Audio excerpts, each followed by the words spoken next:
beautiful development at 1000 Broad Street.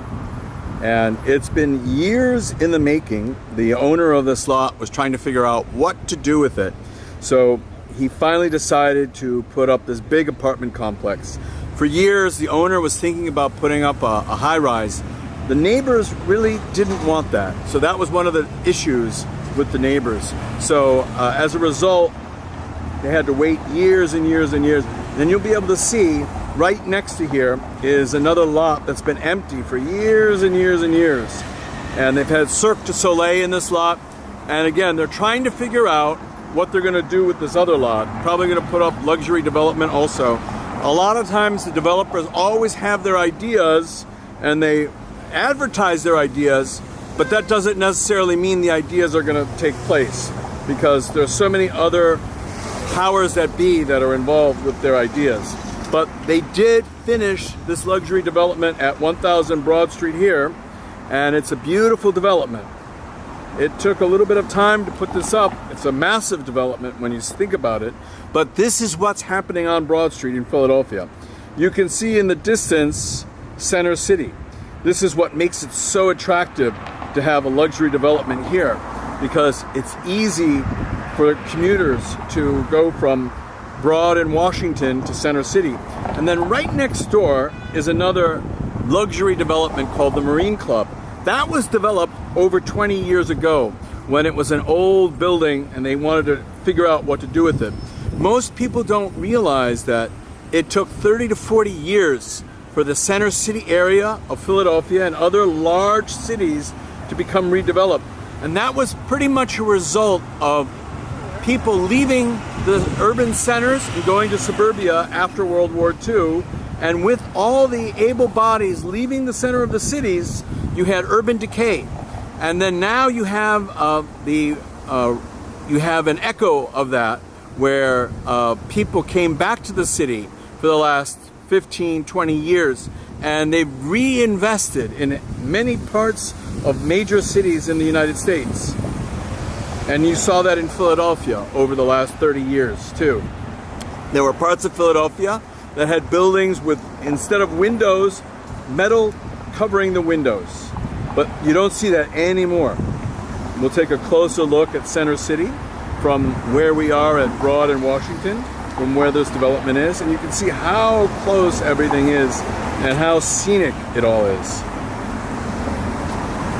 Another view of this building from right across the street on Broad Street, just to give everyone an idea of what it's like.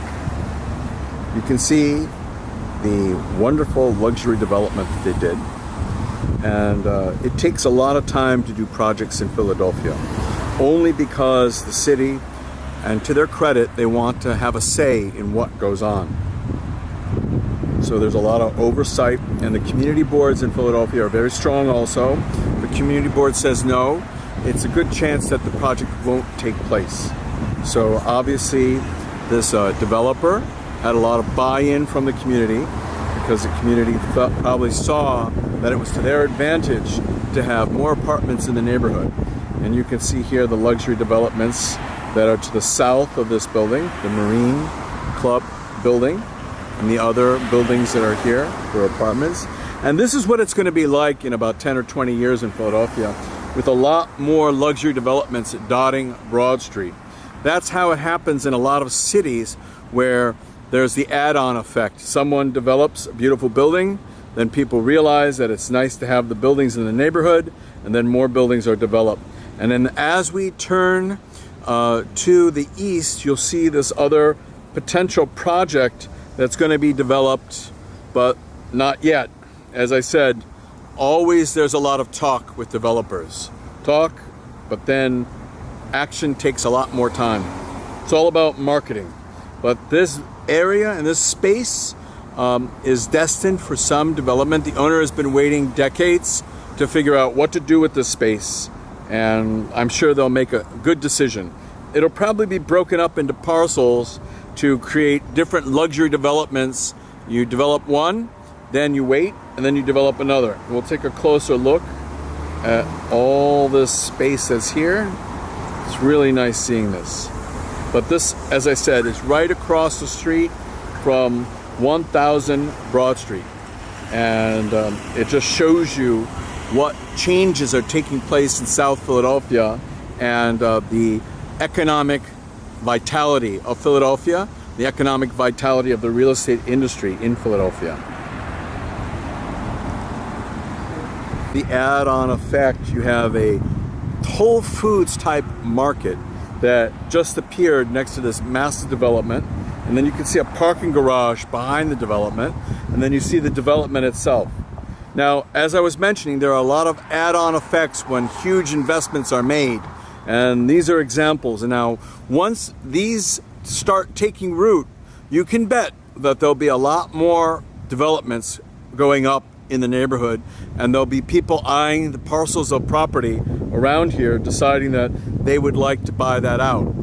To look at this Whole Foods type establishment and the parking garage that's there. Now, parking in South Philadelphia is vital. A lot of times when you have a massive development like this, one of the criteria or stipulations that the city has is that parking will be provided. Now, imagine you have 200 to 300 people in a development like this. That means at least 200 to 300 cars. That means you need to have a space for those cars. So there you have a parking garage. Not everyone is going to need a car, but it's very important to have those parking spaces. Otherwise, the streets get clogged with cars that want to get parked, which is what happens in New York all the time. Brooklyn, Queens, Manhattan, the Bronx. People just love their free parking. However, there's not enough free parking spaces. And that's what's happening also in Philadelphia, north of Washington Street. That happens all the time, but this is why it's essential to have parking spaces provided to the residents. But that again is part of the add-on effect. And this is where you're going to start to have a whole neighborhood morph into a more upscale neighborhood as more buildings are developed.